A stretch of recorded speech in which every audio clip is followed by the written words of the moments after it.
글로벌 성혁명 챕터 10 다양한 성 전체성과 평등의 문제에 대해서 같이 이야기를 나누어 보도록 하겠습니다. 첫 번째 동성애 운동에 대해서 이야기해 드리도록 하겠습니다. 여러분들은 LGBTI가 무엇의 약자인지 알고 계십니까? 레즈비언, 게이, 바이섹슈얼, 트랜스섹슈얼, 인터섹슈얼의 준말로 LGBTI라고 이야기를 합니다.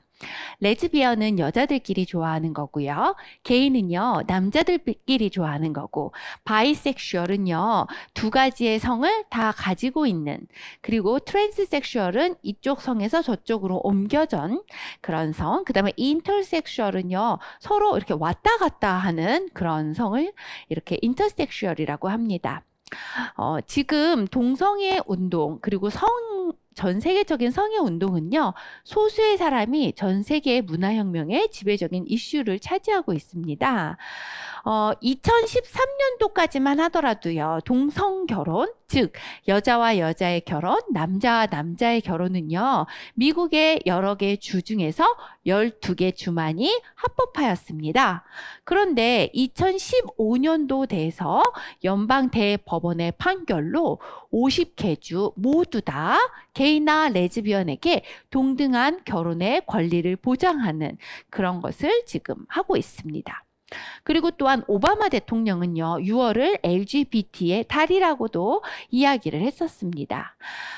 유럽에 동성애 축제가 있는데요. 아주 크고 유명한 축제입니다. 크리스토퍼 스트리트 데이 퍼레이드라고 합니다. 우리나라에서는 큐어 축제가 있지요. 1973년 미국 정신의학회 APA에서는요, 치료가 필요한 정신질환의 목록에서 동성애를 제외했습니다. 즉, 동성애는 병이 아니다 라고 정신의학회에서 이야기를 한 거죠. 그 뒤로부터 1990년도 세계보건기구에서는요, APA의 결정을 따르기로 했고요. 그리고 잘못된 정보들로 이 동성애 운동들이 계속 일어났었습니다. 알프레드 킨제이는요, 동성애는요, 인간의 10%나 된다라고 잘못된 정보를 이야기했고요. 2011년도에 있는 갤럽 조사에 의해서는 52%의 미국인 중에 25%가 게이나 레즈비언이다라고 이야기를 했지만 실질적으로 미국의 2014년도 질병예방본부의 조사에 따르면 단 1.6%만이 자신이 동성애자라고 밝혔습니다. LGBTI 운동의 거짓 정보와 그리고 선동적인 캠페인으로 주류 미디어의 지원으로 상상 이상의 성공을 거두었습니다. 동성애 운동이 얼마나 글로벌하고 그리고 또 얼마나 많은 사람들이 지지하고 있는지 이렇게 지금 이슈화가 된 거죠. 하지만 실상은 그렇지 않다라는 겁니다. 옛날 정신의학회 학자들조차 사실 동성애는 병이다라고 이야기를 했습니다. 프로이드, C.G. 융, 알프레드 아들러, 그 다음에 프로이드의 딸인 안나 프로이드조차 동성애를 심리학적인 성 정체성의 장애라고 여겼습니다. 네, 이들도 이렇게 동성애는 장애라고 여겼죠. 동성애는요, 신경증의 일종으로 무의식의 표현이다라고 이야기를 했고, 해결되지 않은 아동기의 갈등으로 이들은 보았습니다. 1973년 APA의 결정 이후에 동성애는요, 자연변이다라고 했고요. 동성애자와 양성애자는 사회에서의 완전한 평등을 요구하는 시대가 되었습니다. 성과 젠더라는 책 로렌스 메이어와 풀 매큐의 2016년도 발표에 의하면 성적 지향이 선천적이고 생물학적으로 고정된 특징이라는 이해는 과학적인 증거로 뒷받침되지 않는다라고 이야기했습니다. 그리고 2006년도 덴마크 아동기의 경험이 성인이 되어 결혼 혹은 동성 파트너십을 선택하는데 영향을 준다라고 이야기했습니다. 즉, 동성애는요, 유전적으로 타고나는 것이 아니라 후천적으로 환경에 의해서 여러 가지 경험에 의해서 획득된다라는 것을 우리는 알 수 있습니다. 세 번째, 동성애적 생활 방식의 위험성에 대해서 말씀드리겠습니다. 남자와 성관계를 갖는 남자의 평균 수명은요, 되게 짧습니다.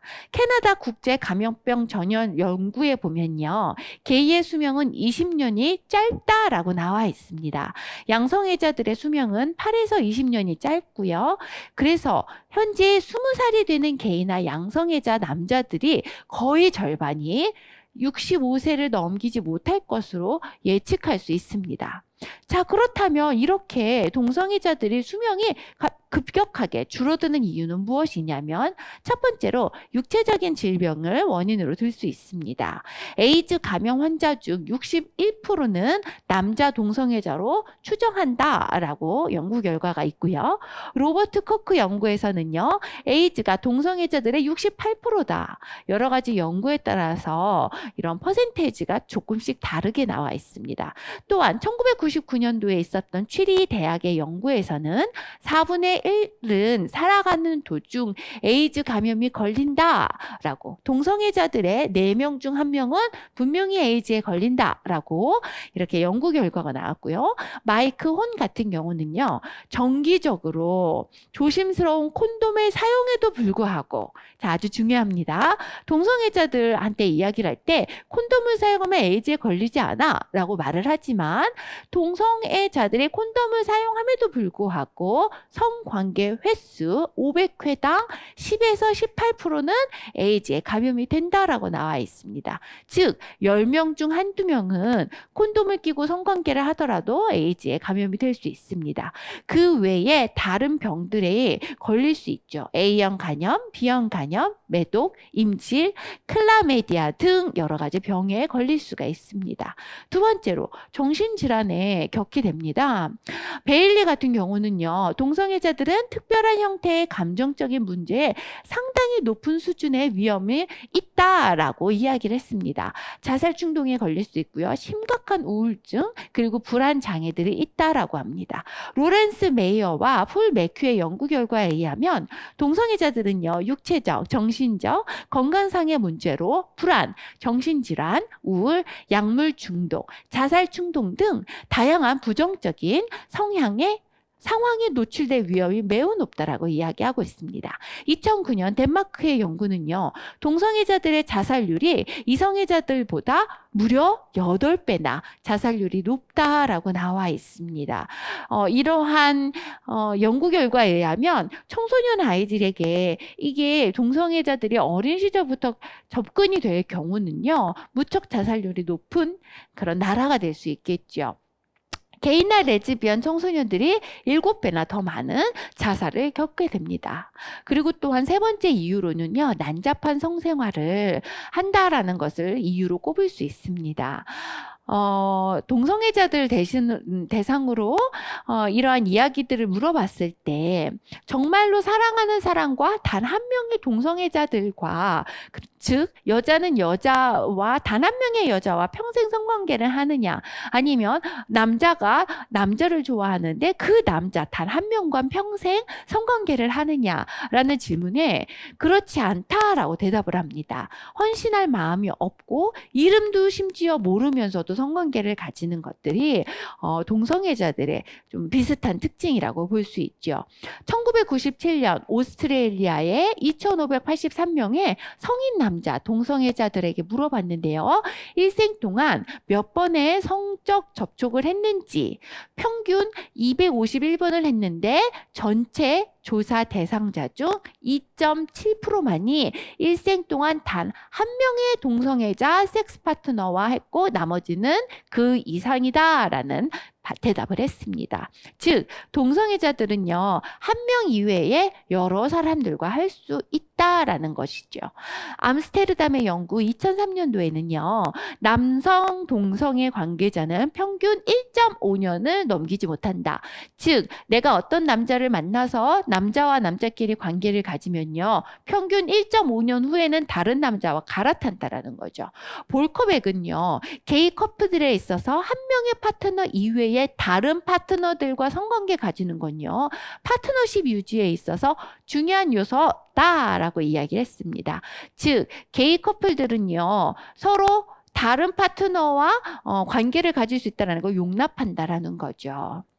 자, 그렇다면요, 이런 사람들은 변화가 가능한지 연구를 했고요. 그 결과가 무척 흥미롭습니다. 로버트 L. 스피처는요, 동성애는 바뀔 수 있다. 다양한 치료법을 개발하여서 이것을 보급하고 이야기하기 위해서 2003년도에 연구 발표를 했습니다. 이 중에서요, 남자는 66%, 여자는 44%가 변화를 경험했습니다. 즉, 동성애자들이 이러한 연구 결과에 따라서 동성애 바꿀 수 있는가라는 치료법을 수행했을 때 바뀌었다라는 아주 놀라운 변화가 나왔죠. 그리고 이제 행복한 이성애, 다른 여자는 남자를, 남자는 여자를 사랑하는 삶을 지금 살아가고 있다고 합니다. 미국 잡지 중에서요, 영 게이 아메리카라는 잡지가 있는데요. 이거의 설립자였고 또한 편집장이었던 마이클 글레이츠. 이분 참 우리가 기억해두면 좋을 것 같습니다. 이 분이요, 바로 저 동성애 치료 연구 발표에 참여를 했었고요. 여기에서 동성애는 내 인생을 거의 16년 동안 사로잡고 있었지만, 그리고 또한 게이 권리의 운동 리더로서 살아왔지만, 이제 나는 동성애가 음란한 욕정이며 포르노가 그것을 둘러싸고 있다는 것을 안다. 이제 이 사람은요, 이성애로의 삶으로 전환이 된 아주 중요한 예라고 볼 수 있습니다. 자, 동성 결혼에 대해서 생각을 해보도록 하겠습니다. 첫 번째, 결혼과 가정, 공공의 이익에 절대적으로 필요한 요소들. 두 번째, 시민 결합 등록 제도라는 것이 있습니다. 2011년 독일 연방 통계청 독일의 8천만 인구 중 2%가 동성애적인 성향입니다. 단 2%예요. 인구의 0.06%가 시민 결합 제도를 이용하고 있습니다. 자, 너무나도 작은 사람이 사용을 하고 있죠. 이 제도를. 그런데 이렇게 적은 것을 누구를 위해서 왜 법으로까지 만드는지를 생각을 해봐야 됩니다. 과연 동성 결혼이 이 사람들에게 인권인가? 영국 데이빗 카멜론 총리도 인권의 개념이 이것은 왜곡이 된 거다라고 이야기를 했습니다. 자, 여러분 차별금지법 많이 아시죠? 1994년 유럽 의회는요, 동성 결혼과 입양 법안 등을 통과했습니다. 그리고 2006년 독일 일반평등대우법이 있었고요. 그 다음 2009년 유럽의회는요, 종교 혹은 세계관 장애, 나이 혹은 성적 지형과 무관한 평등 대우의 원칙을 사용하였습니다.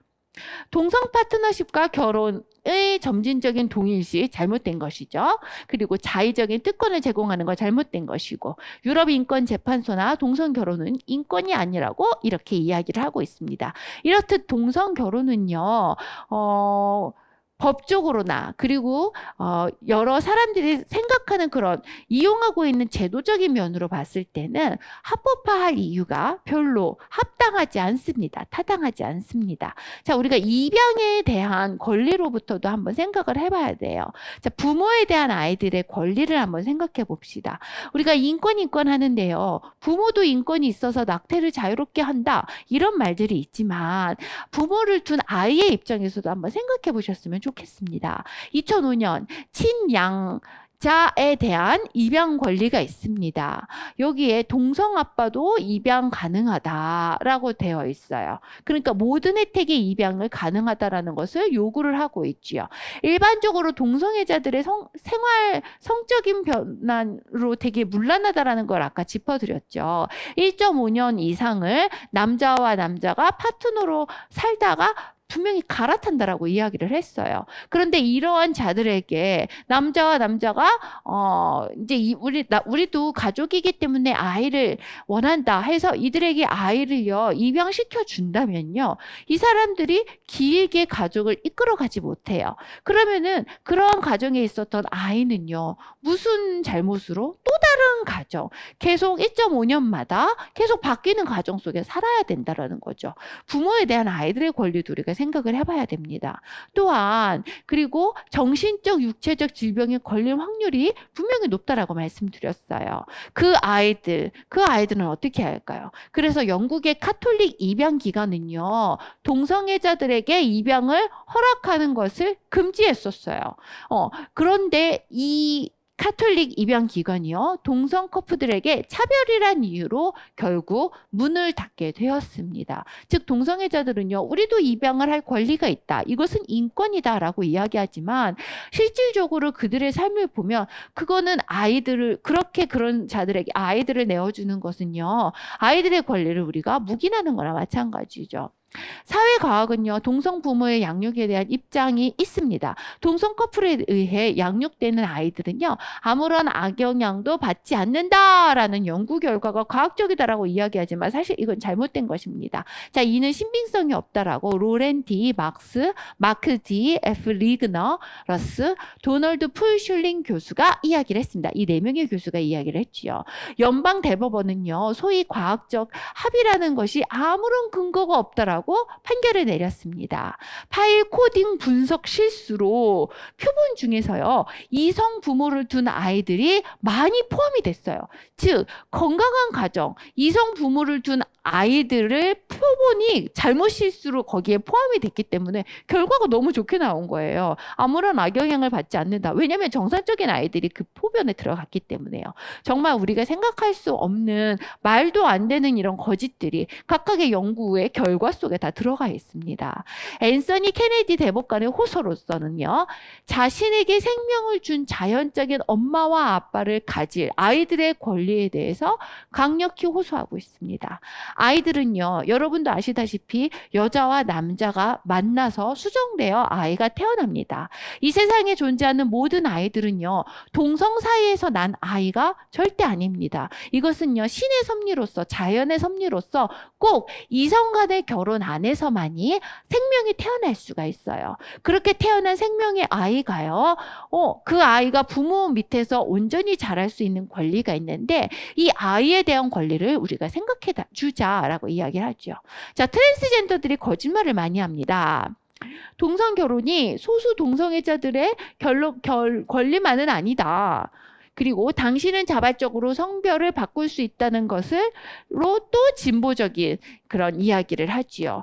트랜스젠더들이 뭐라고 얘기했냐면 우리 동성 결혼 여기까지만 허락해주면 됩니다. 그랬는데 그 다음에는요, 어디까지 갔냐면 이제 우리는 성도 바꿀 수 있다는 거죠. 나 오늘은 여자 같은 기분이 들어. 그러면 오늘은 여자가 되는 거죠. 이제는 성을 바꿀 수 있다라는 것. 좋아하는 것이 꼭 이상이 아니라 동성도 가능하게 해주세요. 거기까지면 되어 있는데 그 넘어서 다른 거짓말까지 또 가고 있는 거지요. 조금씩 계속 excuse를 원하고 있는 겁니다. 의학적인 진단과 성전환 수술 없이도 성별을 바꿀 수 있다라고 이야기를 합니다. 성별은 절대 바꿀 수 없습니다. 아시죠? 그 다음 족 자카르타 원칙이 있습니다. 이것도 기회가 되면 제가 이제 강의 중에 쭉 설명을 할 텐데요. 이 원칙이 젠더 정체성의 정의가 나타났는데 이 원칙을 지금 많은 전 세계의 기구들이 따르고 있습니다. 특히 유엔이 많이 따르고 있어요. 젠더 정체성이란 무엇이냐면 이 족 자카르타 원칙에 의하면 인도네시아에 있었던 컨퍼런스에서 나왔던 원칙입니다. 각 사람의 내면에 깊이 느끼고 있으며 출생 시 부여된 성별과 일치하지 않을 수도 있는 젠더 경험을 의미한다. 이게 바로 젠더 정체성의 의미예요. 즉, 내가 태어났을 때 있는 성별과 내 내면 깊숙이 느끼고 있는 그 성별이 다를 수 있다라고 열어두는 거예요. 즉 성별은 나의 주관적인 감정이다라고 이야기를 합니다. 우리는요, 아이가 태어나면 딸이에요, 아들이에요? 이렇게 물어볼 수 있잖아요. 근데 그게 아니에요. 우리 부모가 감히 그 아이에게 네, 딸입니다. 그래서 공주옷을 사줄 수가 없는 거예요. 이 사람들의 원리에 의하면 아이가 출생이 되면 딸이에요, 아들이에요? 라고 물어보는 것 자체가 폭력이에요. 언어 폭력이에요. 이건 성폭력이에요. 왜냐면 이 아이는 커서 자기가 내가 여자구나 남자구나 라는 느낌을 가져서 표현할 때까지 기다려야 되는 거예요. 이 아이가 커서 저는 여자인 것 같아요. 그러면 이 아이는 여자 성별이 되는고요. 남자인 것 같아요. 그럼 남자고요. 저는 여자 남자가 좀 왔다 갔다 하는 인터섹슈얼이에요. 그러면 이 사람은 이렇게 되는 거예요. 하루에도 몇 번씩 바뀔 수 있는 거죠. 이게 바로 족 자카르타 원칙 안에 있는 젠더 정체성이라는 의미입니다. 2016년 노르웨이는요, 16세부터 자신의 성별을 선택할 수 있는 법안을 통과하였습니다. 노르웨이에서 있었던 거예요. 2016년도 영국 의회에서는요, 처음으로 젠더 정책성 법이 발표됐고요. 2010년도에는 평등법에서 이것을 수정했습니다. 오바마 행정정부의 행정명령, 화장실 싸움 아시지요? 여자, 남자 화장실 라커 싸움이 있었습니다. 어떤 여학생이 나는 좀 남자 화장실을 쓰고 싶어요. 남자 라커에서 좀 샤워하고 나는 오늘 남자니까. 반대 경험도 있을 수 있는 거죠. 이 화장실 싸움이 있었습니다. 자, 전략과 전술이 이들이 참 있습니다. 생식권력센터 CRR 로비 단체의 전략 문서인 2003년도에 있었던 문서입니다. 광범위한 공감대가 형성되어 있다는 인상을 주라라고 전략을 딱 주었습니다. 즉 동성애가 광범위한 형성되어 있어. 실질적으로는 1.1%, 1.16%이 정도밖에 되지 않는데 1.6% 이렇게밖에 되지 않는데 50%야, 10%야. 광범위한 공감대가 있어 라는 인상을 주라고 이야기해요. 그래서 정부로 하여금 그렇게 해야만 한다라고 생각해서 권고된 정책, 낙태와 동성 결혼을 수용할 수 있도록 만들라라고 아예 명시하고 있습니다. 기본권 에이전시 FRA에서는 비엔나에서 설립했는데요. 2007년도에 유럽 연합 회원군 내에서의 성적 지향을 근거로 한 동성애 혐오와 차별에 대한 범유럽 조사를 에이전시에서 80명만 했습니다. 자, 제목을 잘 보세요. 동성애 혐오와 차별에 대한 범유럽 조사를 했어요. 그런데 거기에 대상이 범유럽인이 아니라 몇 명? 에이전시 회사에 있는 80명. 그 80명을 가지고 연구 결과를 냈고 그 연구 결과의 몇 프로는 어쩌고 저쩌고 이렇게 됐다라는 거죠. 다 찾아보시면은 사실 확인을 하실 수가 있습니다. 자, 우리는요 지금 호모포비아와의 전쟁에 있습니다. 바로 언어 싸움인데요.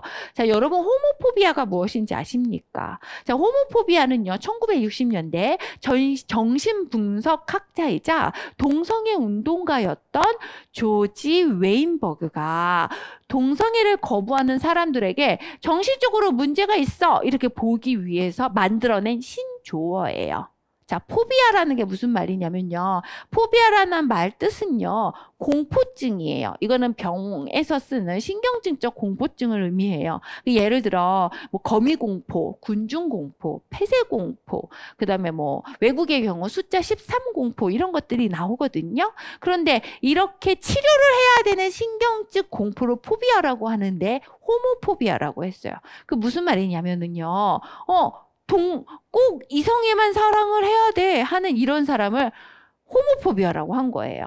유럽 의회에서는요, 유럽에서 동성애 혐오에 대한 결의안을 통과했습니다. 호모포비아를 LGBTI에 대한 혐오라고 정의를 했어요. 즉, 동성끼리 어떻게 사랑을 해? 같은 성, 호모포비아, 같은 성에 대한 공포증, 같은 성에 대한 신경증적 공포증. 즉, 어떻게 동성 결혼을 하니? 이렇게 말하는 사람은 넌 호모포비아다. 너 좀 치료 좀 받아야겠다. 이렇게 신조어를 만들어버린 겁니다. 자, 우리가 교육을 통해서 동성애는 잘못됐어 라는 것을 가르쳐야 되는데요. 그 말을 아예 못하게 말한 거예요. 동성애 반대하면 넌 호모포비아야. 반대 전쟁을 강화하라. 이렇게 전략과 전술을 이야기하고요. 호모포비아의 행위는 보복할 것을 확실히 하라. 누가 동성애를 반대한다? 보복을 확실히 하라고 하는 거죠. 저도 이렇게 유튜브로 영상 찍는데 누군가에 의해서 딱 걸린다면 잡혀갈 수 있어요. 그런데 저는 제가 공부하고 제가 알고 있는 것들을 분명히 우리 하늘마음교회 키즈 부모님들에게 전해야 될 의무가 있다고 생각을 해서 저는 이렇게 전합니다. 모든 영역에서 성적 지향을 근거로 한 차별 금지를 금지하고 모든 유형의 차별을 포함하는 차별금지법을 제정하는 것을 촉진해라 라고 지금 호모포비아라는 단어를 쓰면은 낙인을 찍으면서 이렇게 전쟁을 하고 있는 거죠. 자, 힐러리 클린턴과 LGBT 인권에 대해서 이야기해 보겠습니다. 2011년도 미국 국무장관 힐러리 클린턴은요, 인권의 날에 게이의 권리는 인권이며 인권은 게이의 권리라는 연설을 했습니다. 여러분도 자꾸 이렇게 듣다 보니까 뭐 여자끼리 사랑할 수도 있지, 남자끼리 사랑할 수도 있지, 그 사람들을 존중해 줘야지라는 마음이 생기십니까? 세뇌가 당하시면 안 되는 거예요. 그거는 하나님께서 반대하신 거죠. 우리는 여자 남자로 창조를 하셨고 서로 생육하고 번성하라라고 했기 때문에 생육을 하려면 동성끼리는 사랑해서는 되지 않습니다. 자, 이 일을 지원하고 조정하기 위해서 국무부 내에 특별한 임무팀을 창설했고요. LGBTI 인권을 옹호하는 사람들을 위한 응급 지원 프로그램까지 만들었습니다. 이게 바로 힐러리 클린턴이 한 일이죠. LGBTI를 반대하는 자들은요, 명예살인의 동의를 안 하고요. 우리들 말을 한 거예요. 자, 우리는 LGBTI를 반대해요. 여러분도 반대하시죠? 게이를 반대하시고, 그 다음, 레즈비언도 반대하시고, 동성애 자체를 다 반대하시죠. 우리는요, 명예살인에 동의하지 않습니다. 그리고 과부들을 화장시키는 것에 두둔하지 않고요. 책에서는 이렇게 말했습니다. 남자와 여자는 평등하다라고 우리는 이야기하고요. 존엄성은 신성 불가침적인 것이기 때문에 인간은 모두 다 존엄하다라고 이야기를 해요. 우리가 동성애자들을 무시한다고 해서 인간을 존엄하지 않다라고 인정하는 게 아니거든요. 한 남자와 한 여자의 헌신된 사랑 안에서 관계만이 옳다라고 이야기를 합니다.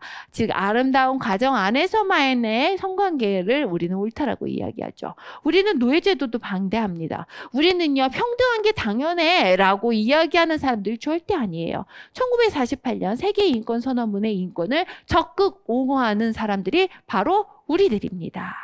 자, 신인류학에 대해서 말씀드리겠습니다. 어떠한 철학이나 종교도 기독교적인 인간상보다 더 높은 인간성을 보여주는 건 없습니다. 왜냐하면 우리 기독교는요, 하나님의 형상으로 우리가 창조되었기 때문이에요. 즉, 하나님, 신의 형상으로 우리가 창조가 되었죠.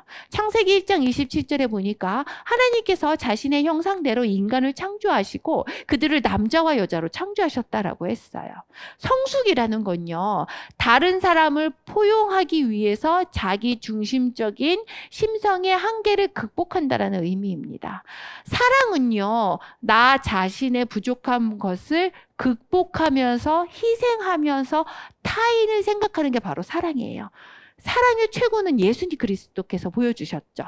자기 몸을 내어주시면서 하나님께서 자기의 독생자 아들을 내어주시면서 인간을 향한 얼마나 큰 사랑을 보여주신 극체라고 볼 수가 있습니다. 우리도 부모가 자녀를 사랑하잖아요.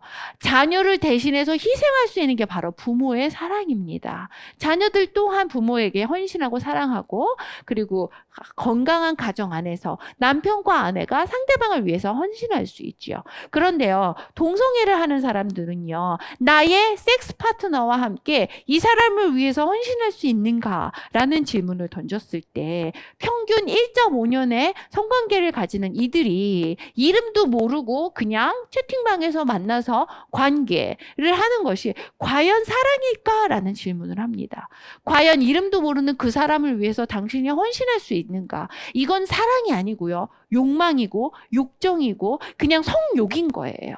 그건 자신의 쾌락의 감정을 사용하기 위해서 사랑이라는 고귀한 단어를 사용하고 이용한 것에 불과합니다. 결혼과 가족을 가능하게 만드는 도덕적 행위는요, 사회적인 기준에 의해서 당연히 지지가 되어야 되고요. 가족의 훈육과 국가의 교육기관을 통해서 계속 전수되어져 나아가야 합니다. 건강한 가족이 이루어지기 위해서는요, 사회나 그리고 교육이 같이 뒷받침이 되어야 되죠. 높은 수준의 문화는요, 고도의 도덕적인 기준을 요구합니다. 우리는요, 하나님과 같은 형상으로 창조되었기 때문에 우리의 도덕적 기준도 높고요. 우리의 문화적 수준도 높은 것입니다. 이상으로 오늘의 강의를 마치도록 하겠습니다. 여러분 너무너무 수고하셨고요. 다음 강의 때 또 뵙도록 하겠습니다. 안녕히 계세요.